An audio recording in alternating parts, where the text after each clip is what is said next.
Marwadi university మంచి భవిష్యత్తు కోసం తెలుగు విద్యార్థులు ఇష్టపడే యూనివర్సిటీ. కాల్ 9059052378 9059052379.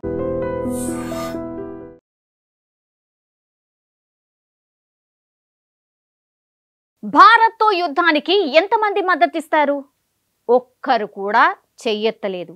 ఎవరో కాదు, పాకిస్తాన్ పౌరులు. ఇది కత్తులు దూసే కాలం కాదు.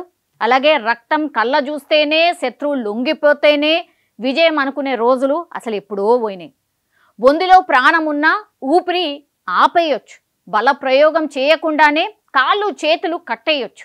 పాకిస్తాన్ విషయంలో ఇప్పుడు భారత్ అక్షరాల ఇదే చేస్తోంది. ఆ లెక్కన పాకిస్తాన్పై అసలు భారత్ ఎప్పుడో వార్ స్టార్ట్ చేసేసింది అనుకోవాలి. వరుస స్ట్రైక్స్తో దాయాది పూర్తిగా ఉక్కిరి బిక్కిరి అవుతోంది. మనందరికీ తెలిసిందే. That is Bharat. పాకిస్తాన్పై పాక్ ప్రజలకే నమ్మకం లేదా అంటే ఆ దేశం పోరాటానికి ముందే ఓడిపోయినట్టు అర్థం. ఇది కదా ప్రతీకారం అంటే. మరి యుద్ధం అంటే బాంబుల వర్షం కురిపించడం, శత్రువులను గురిపెట్టడమా? విమానాలు శత్రుదేశంపైకి దూసుకు వెళ్తేనే సమరం చేసినట్ట, క్షిపణులు ఎక్కువ పెడితేనే సమరభేరి మోగినట్ట? అస్సలు కాదు. ఎందుకంటే ఇది కత్తులు దూసే కాలం కాదు, విల్లమ్ములు సంధించే యుద్ధాలు కావు. రక్తం కళ్ళ చూస్తేనే శత్రువు లొంగిపోతేనే విజయం అనుకునే రోజులు ఎప్పుడో పోయినాయి. సో బొందులో ప్రాణం ఉన్న ఊపిరి ఆపేయొచ్చు. బల ప్రయోగం చేయకుండానే కాళ్ళు చేతులు కట్టేయచ్చు. పాకిస్తాన్ విషయంలో ఇప్పుడు భారత్ చేస్తుంది ఇదే. ఆ లెక్కన పాకిస్తాన్పై అసలు భారత్ ఎప్పుడో వార్ స్టార్ట్ చేసేసింది కదా. వరుస స్ట్రైక్స్తో దాయాదిని ఉక్కిరి బిక్కిరి చేసేస్తున్నాం కదా మనం. సో వాటర్ స్ట్రైక్స్తో పాకిస్తాన్పై యుద్ధం మొదలు పెట్టేసింది భారత్. సింధు నదీ జలాల ఒప్పందాన్ని రద్దు చేయడం శత్రువు ఊహకైనా అసలు అందని మేజర్ అటాక్ అది. ఇప్పుడు ఆ నదిపై 6 జల విద్యుత్ ప్రాజెక్టులు నిర్మించబోతున్నాం మనం. అది మేరా భారత్.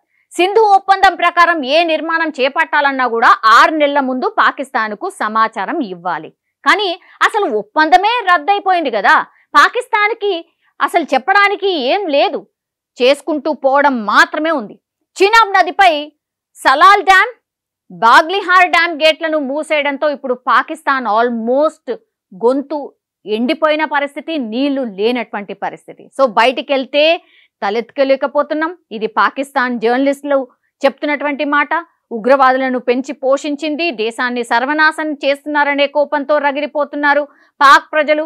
సో ప్రజల్లో ఎంత అసహనం ఉందో చెప్పేందుకే ఇప్పుడు ఇస్లామాబాద్లోని లాల్ మసీద్లో జరిగినటువంటి సంఘటన నిదర్శనం అని చెప్పొచ్చు. ఎందుకంటే భారత్తో యుద్ధం జరిగితే ఎవరు మా వెంట నిలుస్తారని మౌలానానే అడిగారు ప్రజల్ని. ఒక్కరంటే ఒక్కరు కూడా చెయ్యి లేపలేదు, పైకి ఎత్తలేదు. పాక్లోని అంతర్గత రాజకీయాలు కావచ్చు, ఆర్థిక సంక్షోభంతో అక్కడి ప్రజలు పూర్తిగా విసిగిపోయారు.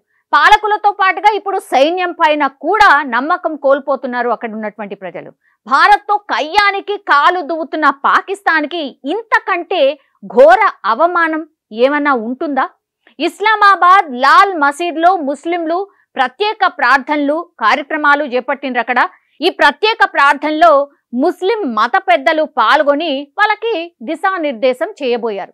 ప్రపంచవ్యాప్తంగా కూడా ఉద్రిక్త పరిస్థితులు ఉన్నాయి కాబట్టి భారత్ పాక్ యుద్ధానికి ఎంతమంది మద్దతిస్తారు అని మత పెద్దలే వాళ్ళ అక్కడ ఉన్నటువంటి మసీదులో ఉన్నటువంటి పౌరుల్ని అడిగిండ్రు.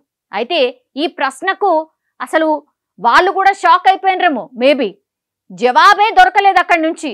ఒక్క పాక్ పౌరుడు కూడా యుద్ధానికి మద్దతు తెలియజేయలేదు.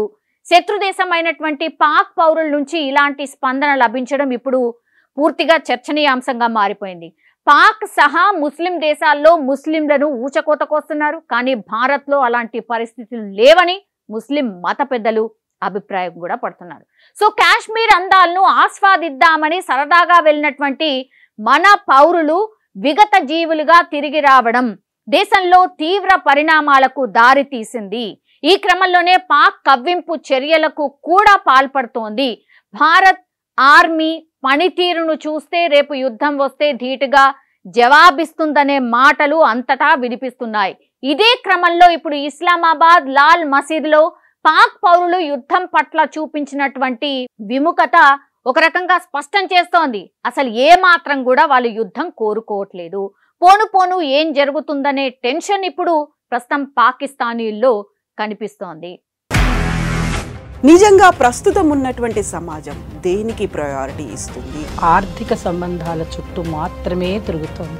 మళ్ళీ ఎన్నికలంగానే చాలా విరక్తి కలుగుతున్నాం. మంచి అనిపిస్తుంది కదా, లేడీస్ కూడా ఛాలెంజింగ్ జాబ్స్ చేసినప్పుడు చాలా బాగుంటది. ట్రాఫిక్ అసిస్టెంట్స్ గా నియమించిన ట్రాన్స్జెండర్స్ అందరితో సాల్యూట్ చేయించుకుంటున్నారు. ఫుడ్ డెలివరీ ఇవ్వటానికి వెళ్ళినటువంటి డెలివరీ బాయ్ అనిల్ పై కళ్ళ ముందు